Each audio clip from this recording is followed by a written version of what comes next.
Ladies and gentlemen, on the line, I have King Manye. Tell everybody where you grew up. Okay, I'm born and raised in Southeast San Diego, California. So it's basically like a community of military personnel, families of military.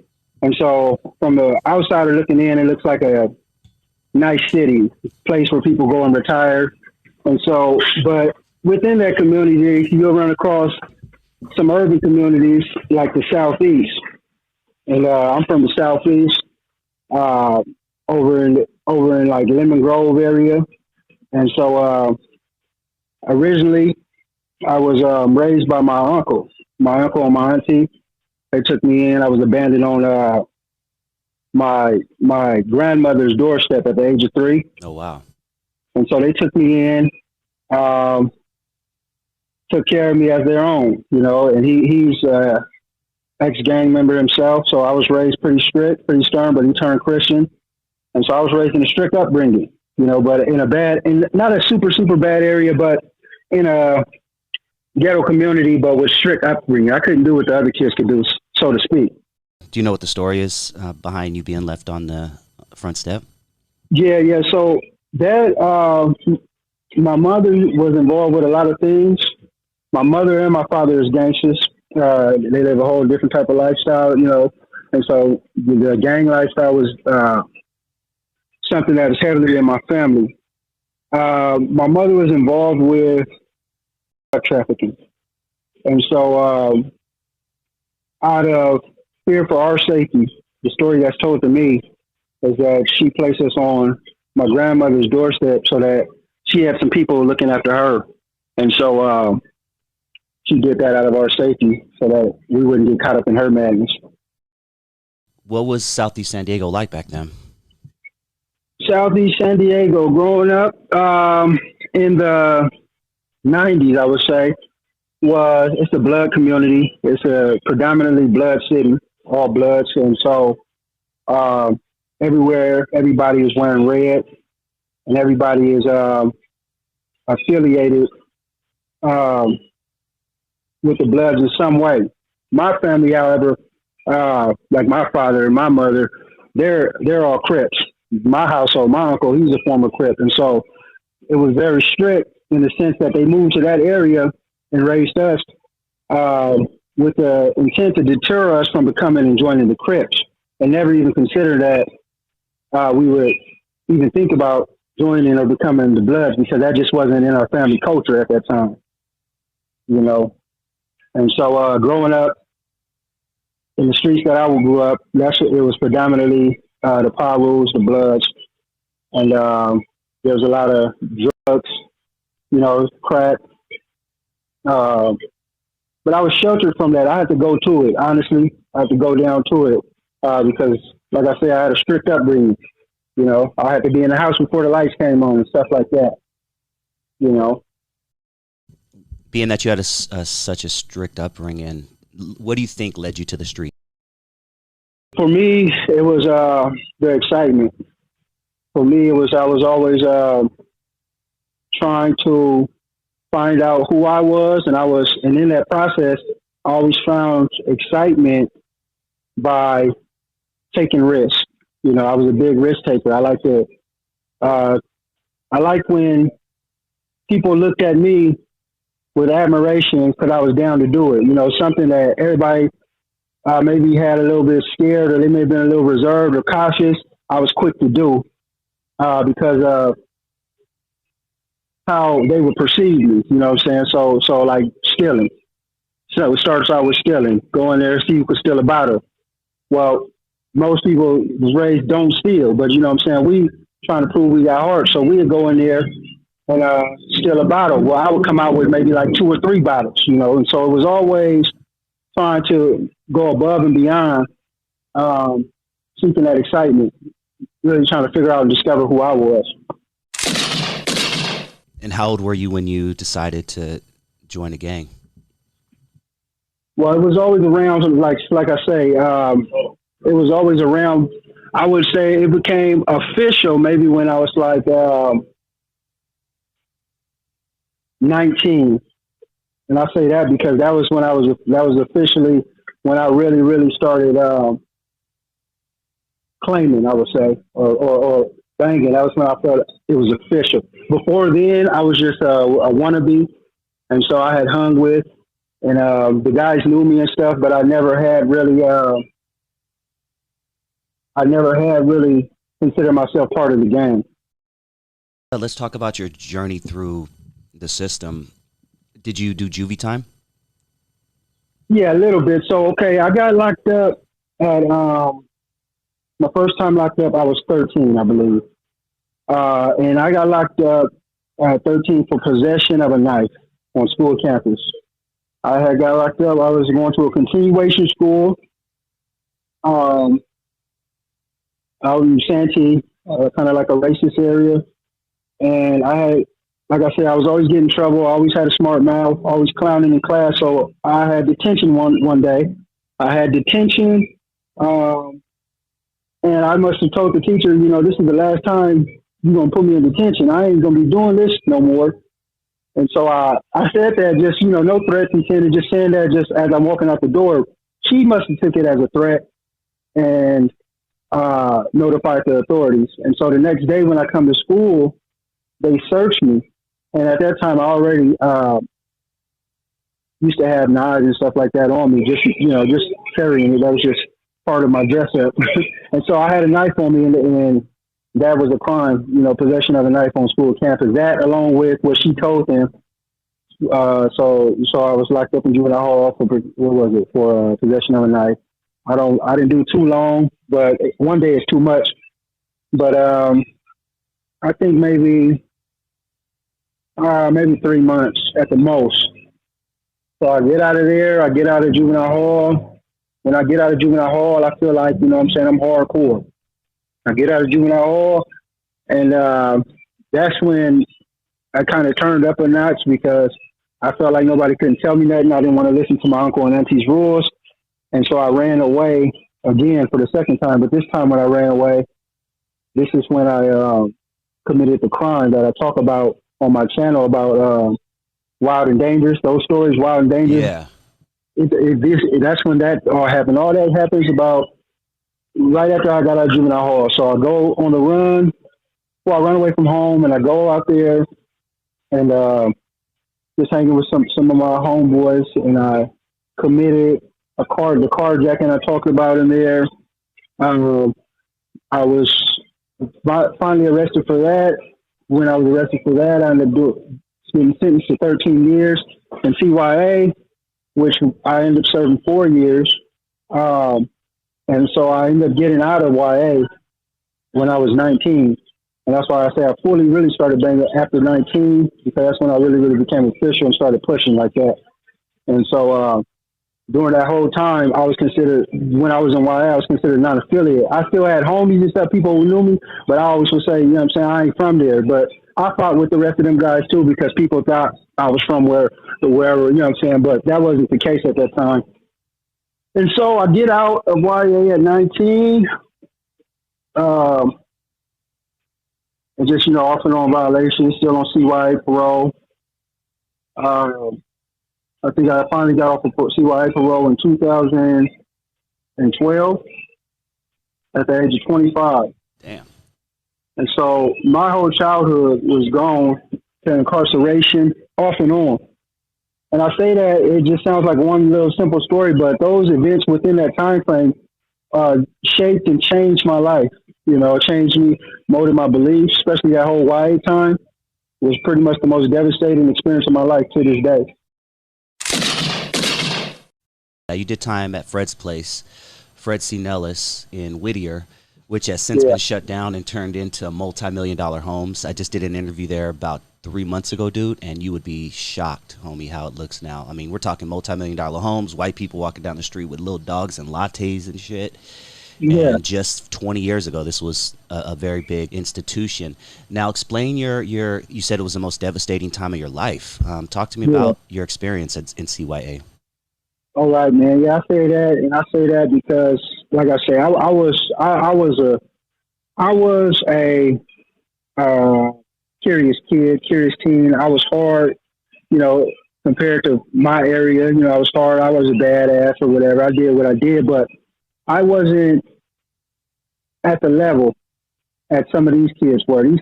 Some of these kids were already racist. To me, I don't think I was even consciously aware of the different races. What years are we talking again? Can you give us an idea of what years? Yeah, we're talking about 2002. Oh, okay, so it was really going down. Okay, keep going. Yeah. So I wasn't aware of, you know, I knew I was black, but I didn't really know black and brown had issues because I didn't really never seen that.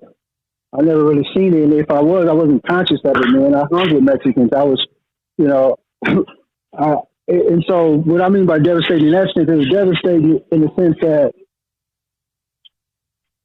you're around all these wild youth who have been doing this full-fledged banging. The most devastating part about it was, I would say, was the racial tension and just the expectation that anybody that was going to be locked up around these guys, you was expected to participate or expected to just bow down and get marked out and become a buster. And for me, that wasn't an option. So I had to participate in things that I really didn't believe in and that I really actually was raised better than, but I still had to do it just to survive that place. And after doing that type of stuff for so long, for me, it kind of started beginning to corrupt some of my beliefs, the way I look at certain people and the way I feel about certain people. And for me, like, the fighting wasn't a problem in the sense that I knew how to fight. I didn't like to fight. You know what I'm saying? So, but when it came to the fight, I can do the fight and perform and do well. But the whole fact, it was a mentality, immature mentality that I had already, I was already past, but I was forced to adapt back to it. I felt like I was at that time. I felt that was the only option. In that type of place, that was just the only option. It was only that. It was, you're going to get marked out, or you're going to go with the flow, and you're going to rush these people on site, or you're going to, you know what I'm saying, you're going to be, it's just that way. Like in prison, it's not like that. There's a medium. There's some grown men, there's some mature people. In YA, there's no medium. It's either one or the other. The only thing they understand. And so for me, that was devastating, because to try to do that, to have that mentality just to survive, and then try to go in society later on in life and think you're just going to put all that behind you was difficult. It was real difficult. Matter of fact, and that's when I noticed the side effects later on, the damage that it had caused to me, the way I think, the way I looked at people, the way I felt when I was around certain people. You know, all that came in effect later. At the time, I didn't notice it, you know. And I mentioned a lot of that, like just when I go places, by me doing a head count, seeing how many Mexicans is in here, how many whites is in here. You know, that type of stuff is not normal in society, really. I don't think it is. I don't think nobody should be living like that. No, you're right. You know? Damn. And so, but that was just my default setting. That became the way that I had to deal with a situation. I would go into any place, and that's the first thing I'm doing is a head count. You have a video titled "Fighting for Respect: A CYA Story." Can you give us a brief description on what that video is about? Yeah, so the Fighting for Respect. This is my first day at Madison Cottage. I'm at Fresy Nellis, and so I had just got off an intake dorm. Intake dorm is Washington Cottage, so I go to Madison Cottage. Madison Cottage is a drug dorm, a drug program, and so I'm new there. I don't know nobody. I may know a few people or whatever, but I'm not affiliated. I have no real strong allies. I'm not a part of the gang, and so I look like a mark, a buster, somebody to try, somebody to test. And so in this type of environment, somebody's going to test until proven otherwise, until you either bow down and become somebody's bitch, or until you fight and show that you ain't having that. And so I chose the latter route. So I'm in the day room, and the day room is ending, program's over, and a Mexican comes and taps me and tells me, I want to get down with you.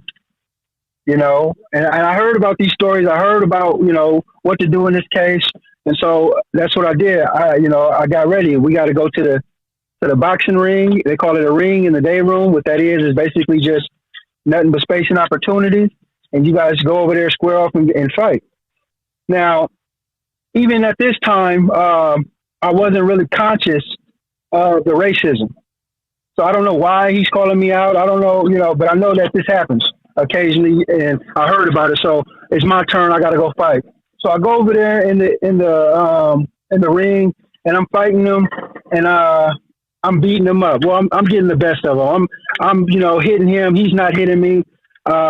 He's bigger than me. He has a big old head. He's from 7 O's, and no, he's from T Flats. He's from T Flats. Compton. Yeah, he's from T Flats. Yeah, he's from T Flats, and I'm getting the best of him, and his homeboy jumps in, and they start jumping me. But even as they jump me, I start getting the best of both of them, by just simply backing up, swinging, hitting one, backing up, swinging, hitting another one, and then before you know it, the fight is over. They come, they spray us, they handcuff us, and the fight is over. But everybody, I left a demo down. I put the demo down so everybody sees what I was about. Right? I didn't start the fight. I didn't try to talk my way out of it. I didn't ask why. I just got up and performed. I got up and did, and so they knew. That was one incident that started them to see that they knew when it came down to it, I would get them up. And not only would I get them up, but I'd get them up and I knew how to fight too. And so that played in my favor, So that's what pretty much that story was about, fight for respect. Because right there, like I said, I got jumped and nobody helped me. And in that type of situation, usually in YA,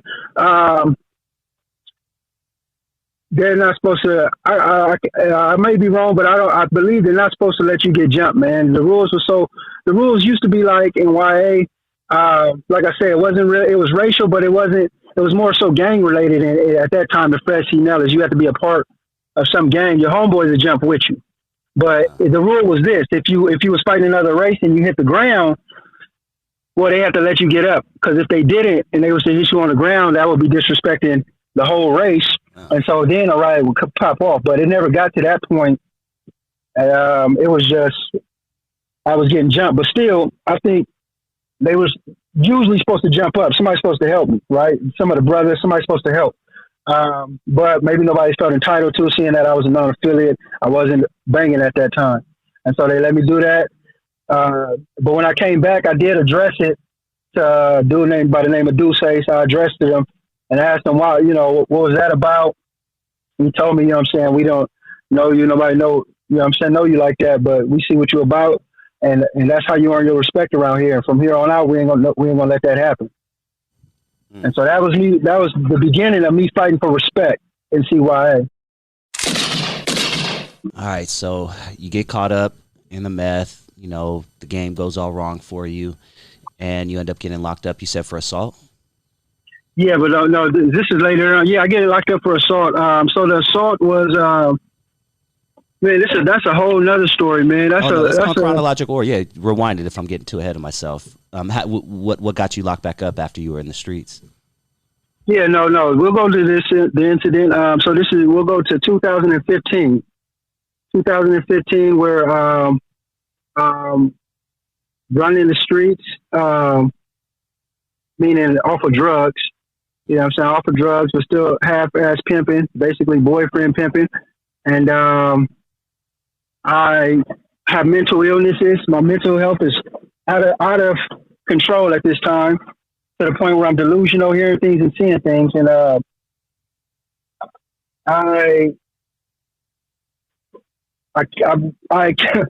okay, so I went to these hotel rooms, and I kicked in somebody's door, the wrong door, in efforts to I was trying to save my girl at that time. I'm trying to figure out where she at. She disappeared. So I kicked down somebody's door. It turns out that's the wrong room. When I do that, the room that I just kicked in was actually like somebody's dope spot. This is all happened at a motel. Damn. And so the people who were serving out of this spot actually had different rooms on that balcony, and they seen me just kick this door in.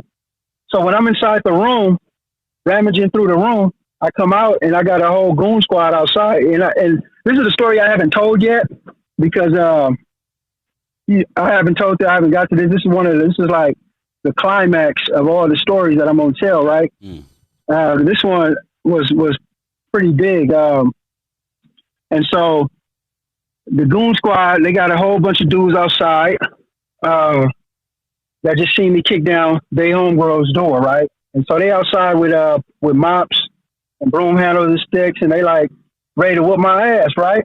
And so I'm on the balcony, and the manager of the motel is with him. That's why I say the goon squad. They're his goon squad, and so pretty much a fight breaks out on that balcony, where it lasts for about 4 minutes. I'm fighting, getting hit with brooms and mop head, and eventually I fight as long as possible, and then I run. I run down the stairs and run into the motel lobby. When I run into the motel lobby is actually the home of the manager of the motel. He lives inside there. So when I enter into his dwelling place, that's where the other charge of that's where burglary comes in. They charge me with burglary for entering in his living place. When I go inside of there, I ran inside of there for safety. I ran inside of there because I was getting my ass whooped. I run inside of there so I can just catch a breath and reassess the situation. I'm bleeding at this time. I got gashes all over me. I'm bleeding, and I look at myself in the mirror, and I don't like what I see. You know, I'm bleeding. I'm tore up. So immediately I destroy everything I see inside that room. I smash all the glass. I flip over the mattresses. I throw all the food out the refrigerator, and I look over and I see a cash register. The cash register for the check-in window to the motel lobby, right? And so I go to the cash register, and I hit the cash register and grab all the money.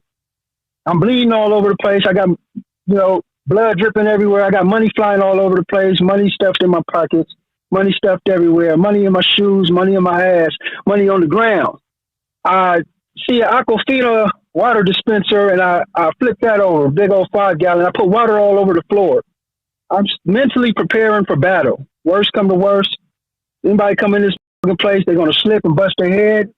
I noticed the stove. Immediately I turn on the gas. I want to fill the room up with gasoline fumes because my last alternative, my last option, worst come to worst, I'll blow this bitch up. You know what I'm saying? Anybody run through here, something go down, I'll blow this. And this was my mentality at that time. Yeah. And so it got real, real bad to the point where police come, the SWAT come, they're outside, and they know that a suspect's inside, and they're trying to negotiate with me to come out. Now, the original story that they tell, that the call said that I was armed and dangerous, armed with a knife. Some said armed with a bat, but I wasn't armed with anything. But so the police are out there with the intentions that there's an armed black man inside, right? Who have just assaulted some hotel people, the motel people. So the news is there, everybody's there. I'm not aware of how big this incident is until eventually I hear somebody calling my name. They calling me by my name. It's a name that only my family know, my homies know. So I'm thinking it got to be somebody that know me. When I look out there, it looks like it's the police. They're dressed in uniform. Officers are calling my name, and they negotiate and get me to surrender. I tell them I'm gonna come out. As I'm coming out the room with my hands up, the news is out there, and it captures the event that happens next. I come out with my hands up, and spectators are out there. The news is out there, and the SWAT team is out there with guns blazed, ready to light me up. And one of these trigger-happy cops lit me up with a taser. They tased me. As I come out unarmed, I fall head first, and I knock my tooth out. I'm handcuffed. They jump on me, put their knees on the back of my head, on my neck. They handcuff me and immediately put me on a stretcher and throw me inside of the back of ambulance. The ambulance takes me to the hospital where I am treated for the next 3 days for poisoning of the body from the taser. I had to go through dialysis. Wow. I had to get stitches from being assaulted, being hit, from the fight. And so one of the worst days of my life, one of the most traumatic days of my life, and this footage can all be found online. East County man goes on a rampage. And so in that video footage is what the news captured. It's East County man goes on a rampage. And so that's that incident. Out of that incident, I was charged with robbery. I was charged with burglary. I was charged with several counts of assault and vandalism. And it eventually ended up going to prison for that. Ended up going to prison for that type of stuff. And yeah, so I got out. I was sentenced to prison. And I got out March, what was it? I went to prison and got out May 17th this year. Thank you for tuning in to DustyVisionTV. Please hit that like button if you have not already. And if this is your first time joining the channel and you like what you hear, please hit that subscribe button.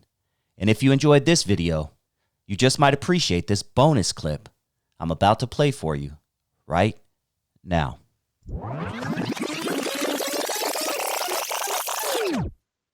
Have you guys been keeping up with this drone situation? How is it that we live in the so-called best country in the world and we can't identify these UFOs, yes, unidentified flying objects, just flying all over our country? I thought it was just in Jersey. But then a bunch of videos start popping up and you're seeing all these drones in the sky. And apparently our government has no idea what the heck is going on. Military drones. Again, this is being investigated by local law enforcement. What our initial assessment here is that these are not drones or activities coming from a foreign entity or adversary. You're telling me we don't know what the hell these drones are in New Jersey are? Is that correct? That's right. It's crazy. I mean, that's crazy. That's madness that we don't know what these drones are. From the Coast Guard, who said that one of their 47-foot motor lifeboats was followed by between 12 and 30 of these drones as they went through the water. These are 6-foot drones that are somehow evading our detection. They are not being detected. They're saying no threat, but how the hell do they know? They don't know anything. They don't know what it is. They don't know where it come from. They don't know nothing. They know that they can't track them. They know that they don't emit a signal. They know that they can't. These are not U.S. military drones. Okay. This is very interesting, and I find it even more interesting that more people don't care about this. And look, I get it. Okay, I get it. Offset and Cardi B broke up. And Offset is allegedly dating someone else. I get it. Look, I get it, guys. Okay? I get it. Jenny 6ix9ine just signed to Pitbull's label. And I know these are way more important things. But it trips me out. Makes me go, that more people aren't. They know that they can't see them when they turn their lights out. They also indicated that they don't know where they come from. They don't know where they go to. One family claims they followed a drone in their car, and while it hovered above them, the clock in their car changed times. Some of the FBI agents that have been assigned to look into this have reported drones flying over their homes. It's right here over Picatinny. There was a drone just hanging out. I put my drone up in the air and went towards it. I had full battery life. Not 3 minutes into the flight, I lost control of the drone. Warning on my screen. And look, who knows if any of this is true, but it sounds pretty interesting to me. And I've seen enough videos to think that the majority of this stuff, yeah, it's on the up and up. You know, lost control and my drone started going down dead. These are fully charged batteries. It's 2 batteries that have died within seconds, and the drone went up and like a couple feet. Whatever these are, they're controlling our drones that we're taking up. You know, people have drones, right? People get drone licenses and all that type of stuff, because to actually fly a drone, you need a drone license, believe it or not. You can't just get a drone and just drive. So every drone that goes in the sky, there's like a license plate on it. It could be identified, right? There should be able to be tracked. It should be able to be tracked, and you have to have a certain license to just put shit in the air, right? These people are saying that they're flying their drones in the sky And these other ones are just cutting out their power. What the hell's going on? And no one's paying attention. And look, I get it, guys. I get it. There are much more important things. I know Sexy Red just released a new line of lip gloss. But you're telling me that more of y'all aren't concerned that there's, by some reports, thousands of drones flying right above us? Okay, you see it? You see how it goes? See how it goes? And then it becomes a spacecraft or aircraft or whatever you want to call it. What the is that, bro? To just get they know that they can't see them when they turn their. And then I hear ding-dongs out there saying, shoot them out of the sky. Shoot them out of the sky. So what? So it can fall and land on someone's house? You idiot. You can't just bust at something like that big out of the sky, because when you hit something, it doesn't go up, does it? It comes down. Yeah, let's, for all you people out there saying that, let's say it was right above your house. You're gonna say, but knock it out of the sky. So what? It could fall and crush your, like, you. Just think about what you guys say. Is all I'm saying. But this is kind of creepy. This is kind of creepy. Again, this is being investigated by local law enforcement. What our initial assessment here is that these are. They know nothing. And by the way, this Deputy Defense Press Secretary they've been bringing out lately, Sabrina Singh, yeah, she kind of fly. She kind of fly. She can kind of get it. She can kind of get it. She can kind of get it is all I'm saying. Shout out to Sabrina Singh. Not drones or activities coming from a foreign entity or adversary. I'm a pervert. I'm sorry in that sense. But look, she's a grown woman looking fly. All right? But sorry. See, look at me getting distracted, man. There's drones in the sky. Pay attention, Dusty Vision. You're telling. Stop thinking about ass all the time. Sorry. I mean, we don't know what the hell these drones are in New Jersey are. Is that correct? That's right. It's crazy. I mean, that's crazy. That's madness that we don't know what these drones are. From the Coast Guard, who said that one of their 47-foot motor lifeboats was followed by between 12 and 30 of these drones as they went through the water. They're following certain military boats. I mean, this thing is crazy. You guys remember a couple years ago, and this is all welcome to Biden's America, man, where the rest of the country, they think we're soft, that we could do this type of stuff based on how we've been acting the past 4 years. That's why I'm so glad Kamala didn't win, because it would have been another 4 years of that. And next thing you know, what would she do in this situation? What would Kamala do in this situation? Come out and tell us that she grew up a middle-class child? Look, I grew up a middle-class child, so I know a little bit about drones, okay? Look, you got big drones, you got small drones, you got long drones, you got tall drones.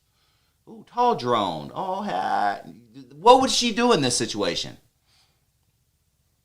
I think I know what Trump would do. He'd get to the bottom of this. He'd definitely get to the bottom of this somehow. These are 6-foot drones that are somehow evading our detection. They are not being detected. They're saying no threat, but how the hell do they know? They don't know anything. That's my thing. They keep saying there's no threat. We don't have any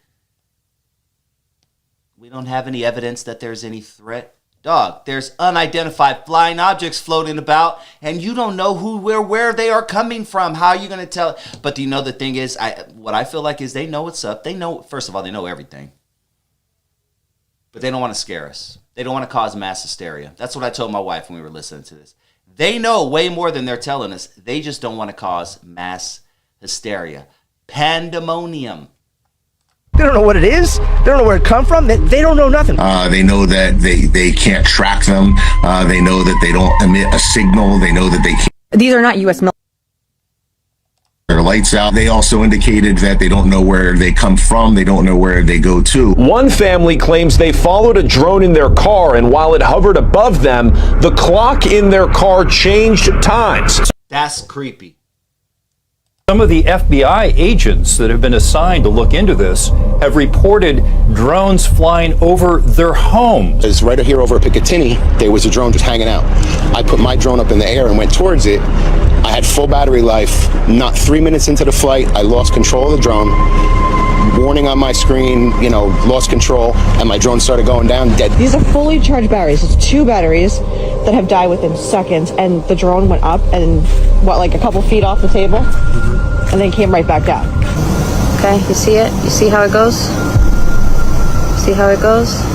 And then it becomes a spacecraft or aircraft or whatever you want to call it. What the fuck is that, bro? It's the end of the world as we know it. It's the end of the world as we know it. And I feel fine. That's what a lot of you guys are thinking, just sitting back oblivious. What's the word? Ignorance is bliss. Yeah, keep burying yourself in Instagram and just scrolling through Instagram to see what your friend had for dinner tonight, instead of paying attention to stuff like this. I'm going to keep a close eye on this story because this is odd to me, because as a kid, UFOs was one of the big things, you know, like that, and we didn't see them often, obviously, as now we're seeing them everywhere. But, you know, back then, that type of stuff was cool to me, outer space and stuff like that. And now to see that I'm living in a time where there's literally UFOs, unidentified flying objects, just floating about, and nobody's doing anything. Everybody's, oh, nothing to see here. We have no evidence that there's any threat. Makes me very suspicious. But let me know what you think. Comment down below. And if you haven't already, please hit that like button. And if this is your first time joining the channel and you were entertained by what you heard, please hit that subscribe button. I'm going to get the heck out of here. I'll talk to you soon.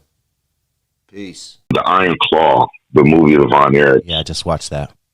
We all know the story of it, but we all went to see it with Rikishi. Rikishi's my trainer out of Knox Pro in Van Nuys. His cousin, IE, aka Count of California Black Pearl. And I was also trained by Gangrel, David Heat, who moved to Florida. Well, Black Pearl, Rikishi, and some of us from Knox Pro, we all went to the movies together to watch that. And afterwards, Kishi was telling us about the time when Afa and Sika took him and Samu down to Dallas to wrestle against the Von Erichs and, you know, pull the crowd. And there's a scene in the movie. I remember going to Dallas and actually going to their arena to see them wrestle against the Freebirds. Michael P. S. Hayes, down Terry Gordy, and Buddy Roberts. I remember going to see them, and Iceman King Parsons was on that card too. Damn. He was black, brother. Of course. Yep, of course. I love it. For anyone who doesn't know. There's a shot in the movie where the people are going to the arena, and you look down the street, and you know in Dallas they have that tower with the ball on it, the light. Mm-hmm. It's a hotel or something. That actual shot looks like the exact place where the arena was, because I remember seeing that down the street, just like that shot was filmed. And it made my hair to stand up on end, and then to have Kishi tell us about the Von Erichs and everything, that some of the stuff that happened that was not even in the movie. Because, you know, they had another brother named Chris. Of course. They didn't even put anything about Chris in the movie, and the reason why, because it would have been too long. Yeah, they felt that another death would have been too much for the viewer. Too much to take, right? Because Chris killed himself when he was only 16, and so that would have been a lot. People would have been like, "What the hell? This is just Yeah, I told my girl the horror story. movie. I knew the story. I've Yeah. followed the Von Erichs for years, you know, especially since the advent of the internet. And I knew the story. And I told my girl, prepare yourself, because she didn't know it like I did. I said, prepare yourself. This is a true story. It's crazy. And after every death, she's like, oh my God, oh my God, oh my God. Yeah. And then at the end, I told her what they didn't tell you is that there was one more brother. No. Right. I told her that whole story too, man. Yeah, but to hear Kishi talk about the things that took place, knowing firsthand. I mean, it's always good to know the story. Watch, you know, right now where we have the Dark Side of the Ring and all that stuff, Beyond the Ropes and stuff like that. We have the documentaries. But when you sit with someone and actually hear something, I mean, I can remember standing next to Tonga Kid, PK, which is Kishi's brother, watching the match that he had in Madison Square Garden against, it was him and was it him and Tito Santana? Yeah, it was him, because it was supposed to be Jimmy Superfly Snuka and Tito Santana versus Cowboy Bob Orton and Roddy Piper. But I just found out this past weekend how the Tonga Kid got put into that match. Snuka couldn't do it. I just found out Saturday from my trainer what happened. But Snuka couldn't do the match, so they said, how about the Kid? And that's how TK came out in that match. But I stood right next to him in our class as we watched that match. And I kept looking at him, and I looked at TV, and he tapped me on the shoulder, watch this, watch this. And I'm looking at it, and he just reliving the whole thing. And then to have Kishi tell us how, here I am watching my younger brother. I'm back in the back behind the curtain watching my younger brother headline and sell out Madison Square Garden. And we're sitting in class like, damn, you know. That's so cool, man. So yeah, the stories are always so much more profound and more animated when the person that was there is telling you about this. So that's my love of the whole thing. About to go check out this Christmas pop-up bar. Let's go, baby.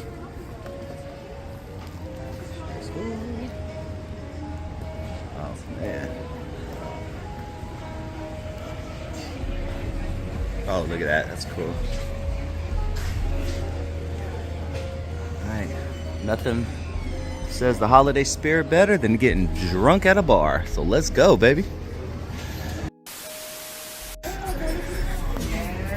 Let it snow, let it snow, let it snow.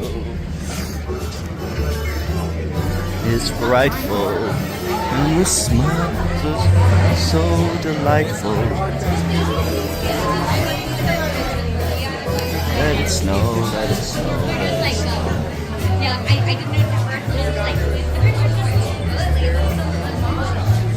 There's a lot to see in here, man.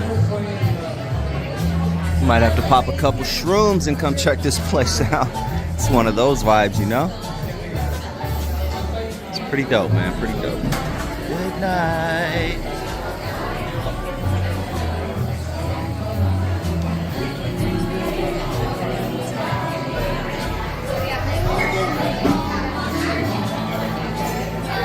Weather is cold. This way.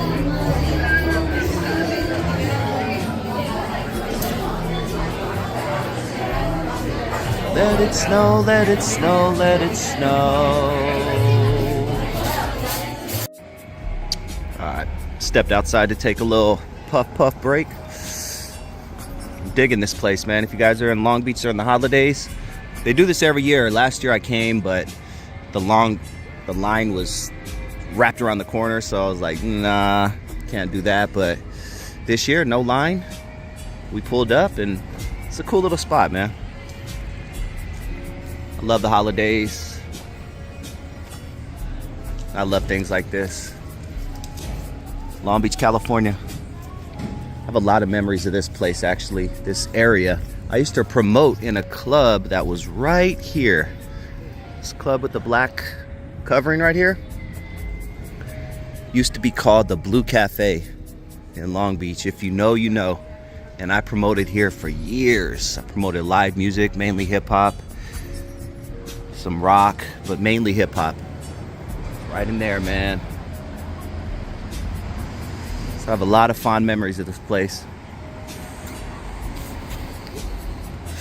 Let's head back inside and have a couple more drinky poos. What do you say? All right, so they also have Christmas-themed drinks and food and stuff. Yippee-ki-yay, mother effer. Rudolph's replacement. Ooh, that one sounds good. That Jingle Balls knob. Just might get that one. Rumpus.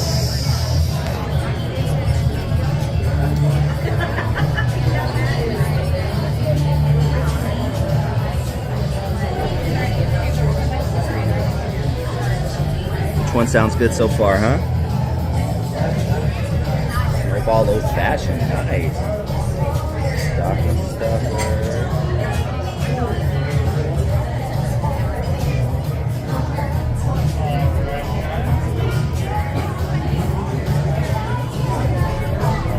Love it. Just got our food. Cut it in half for us. Got our drink. Let's do this, baby.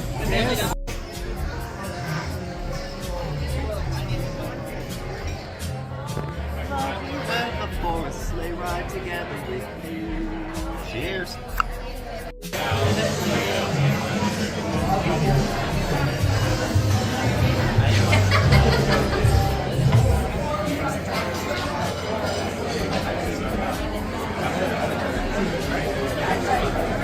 Love this kind of stuff, man.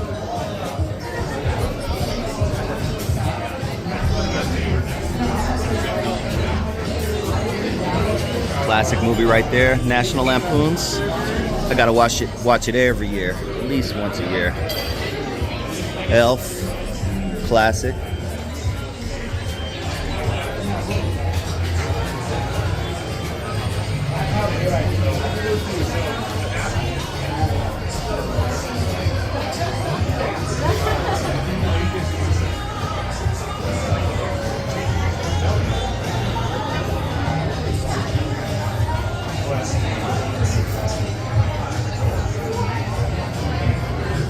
Dope, yo. This is dope. I love it.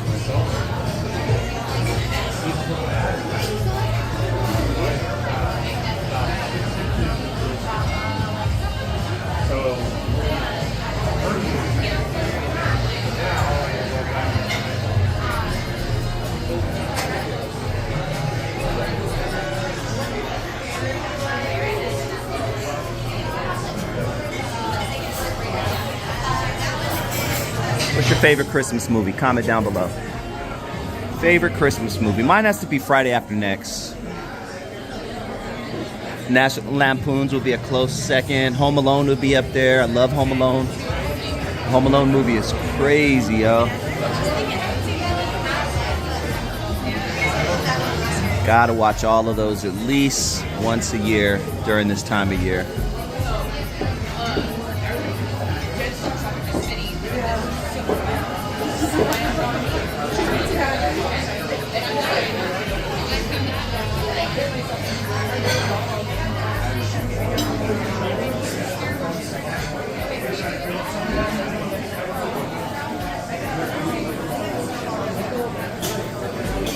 La, la, la, la, la, la, la. Oh yeah, look at that, huh?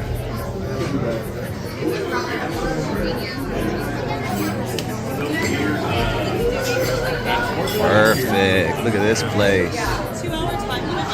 Cool. Thank you. You want to sit on that side? Yeah.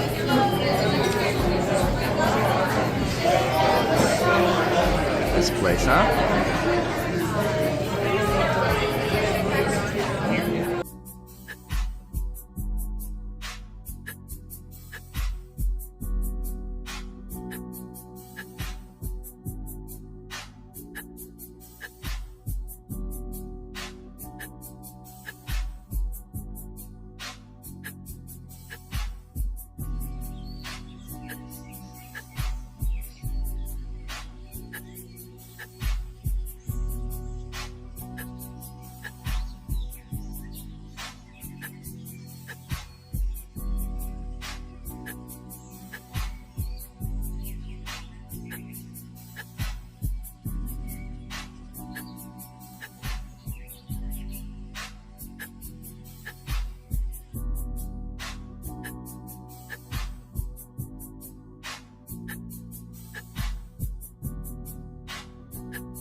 My dogs, man. Up and it's Yes, like sir. so clean. Yes, I'm sir. already outside, leaning in the front seat. Kids screaming in the back seat. 'Tis the season, so please don't try me on me. These streets got me looking both ways. Got me going up on them holidays. My way, sunny in LA, and I just got paid. All right, the calm before the storm. Party's gonna be cracking tonight. Got some Juan Pollo, homemade chili, sausage and peppers. The decorations in the house. Inviting over some of my close family and friends for a night of fun. Oh yeah. Check out the vibes though. Check out the vibes though. Hope you're having a great holiday season. Oh yeah. Check out my tree. Check out my steez. Oh yeah. Wifey hooked most of this up. I did the outside, she did most of the inside. We do the tree together though. Oh yeah. Looking good. There's my pops right there, R.I.P.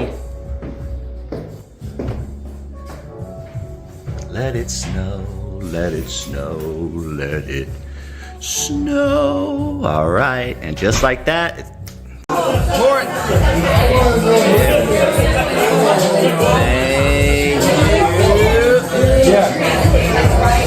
Pretty filtered through the court. Pumping the blood. It's a lot of pork in there. Look, did you see? Yeah. Okay, that's enough. Look at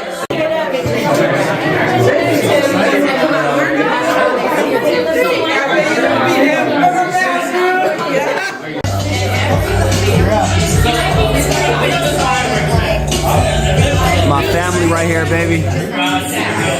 Let's not get walked. Oh, very nice.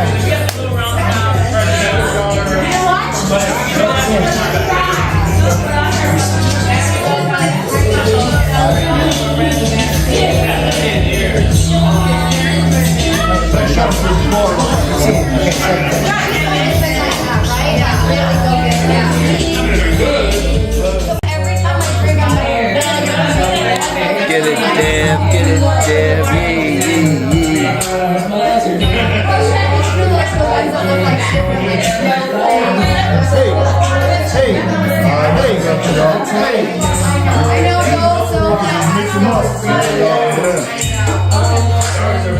Cheers, love you guys. Salud, everybody. Salud, salud, salud. Thank you guys. My dogs right here. Love you guys, baby. We're caroling through the night. What's up, guys? Will be a very special Christmas.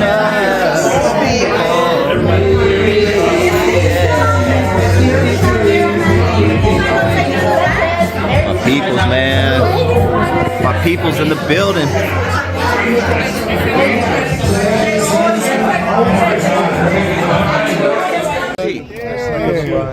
So what's up with you, man? Nothing, man. Just hanging out. My dog Robert, Step, take it back to the Bellflower days. Let me come to your house. You come to my spot. Do something, you know. Okay. Okay. My cousin got the setup out here. He's got the setup. Shout out to my cousin Stevie. Man. Dog Step. My dog Mark. My dog Mondo. My dog. That slate season to be out about a night. My girl E. About 34, 67 hours. 37 something. On Apple. Slate time season. Thank you. Yeah, go on Apple and buy that motherfucker. Hell yeah. in the back seat, kids screaming in the back seat. 'Tis the season, so please don't try me. Oh, that's right, it is December. Got me looking both ways. I've been going Outside on this holiday, it's all going my way. Sunny in LA, and I just got paid. Okay. And just to let you guys know, if you see a little light here, that means I'm recording you. I just want to. That's a little disclaimer. That's consent. Did I sign it though? Did I sign it? I'm recording you. You can sue them. Sue them when we make $1 million. Sue them. Right. Sunny and it's going my way. My dogs, man. Yes, sir. So clean, and we're ready outside, leaning in the front seat. Kids screaming in the back seat. 'Tis the season, so please don't try me on me. These streets got me looking both ways. I'm going up on them holidays.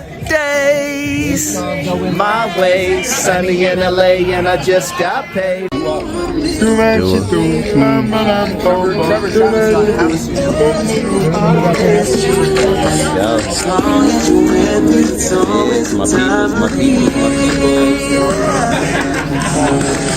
make everything.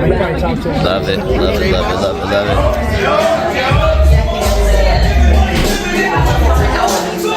My dog said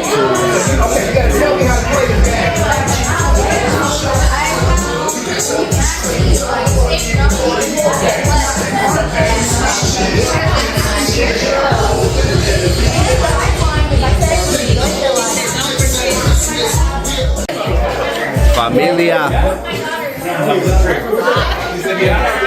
La Familia right here.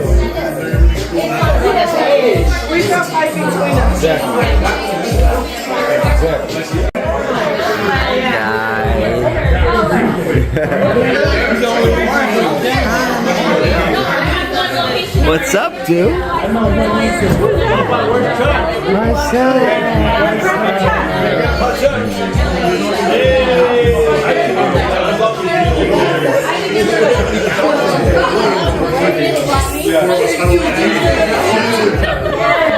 Dude. What's up, guy? A very special Christmas for me, yeah. My dogs, man. Yes, sir. So clean, and we're ready outside, leaning in the front seat. Kids screaming in the back seat. 'Tis the season, so please don't try me on me. These streets got me looking both ways. I'm going up on them holidays. My way, sunny in LA, and I just got paid. My dogs, man. Yes, sir. So clean, and we're ready outside, leaning in the front seat. Kids screaming in the back seat. 'Tis the season, so please don't try me on me. These streets got me looking both ways. I'm going up on them holidays. My way, sunny in LA, and I just got paid.